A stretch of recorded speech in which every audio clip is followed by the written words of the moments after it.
बलराम बारिक राष्ट्रीय स्वयंसेवक संघर जो रायरंगपुर सांगठनिक जिला रही से राष्ट्रीय स्वयंसेवक सांगठनिक जिलार सह जिला कार्यवाह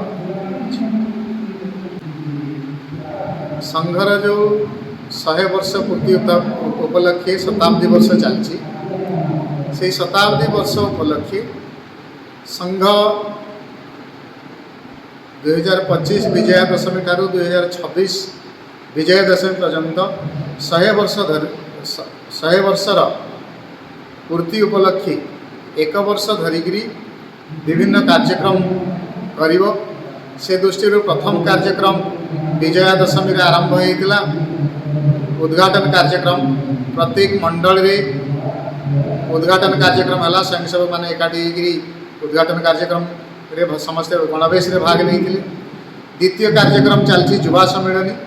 यही युवा सम्मेलनी नवेम्बर मसरे चलुची। यही क्रम आमर जो रायरंगपुर जिला रही से रायरंगपुर जिले में 3टी स्थान रे हला। गत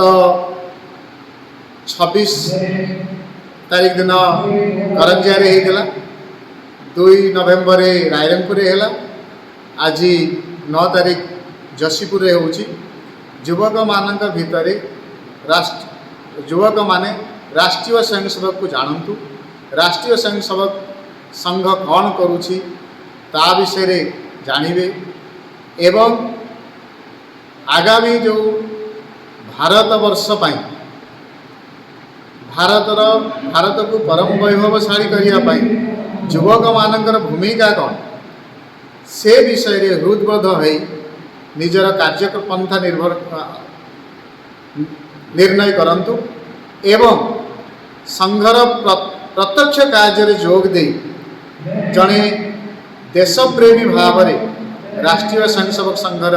कार्यकर्ता हुंतु कार्यक्रम करंतु यही अपेक्षा रखिकी युवा सम्मेलनी एवं से क्रम आम जदि देखा तृतीय कार्यक्रम डिसेम्बर मसरे गृह संपर्क प्रत्येक घर को स्वयंसेवक माने जाइकरी संघर 100 वर्षर यात्रा विषय समस्त को सूचना देवे। जनवरी मसरे प्रत्येक रायरंगपुर प्रत्येक मंडल रे सिंधु सम्मेलनी हम। फेब्रुआरी मसरे प्रत्येक मुखिया मान को लेकिरी सद्भावना बैठक हम एवं एप्रिल मसरे इंटेलेक्चुअल जनसंगोष्ठी जोटा को आम कहूचे से जनसंगोष्ठी सम्मेलनी तापर संघर विस्तार योजना प्रत्येक ग्राम रे शाखा लगे यही योजना नहीं संघर 7टी कार्यक्रम ए वर्ष।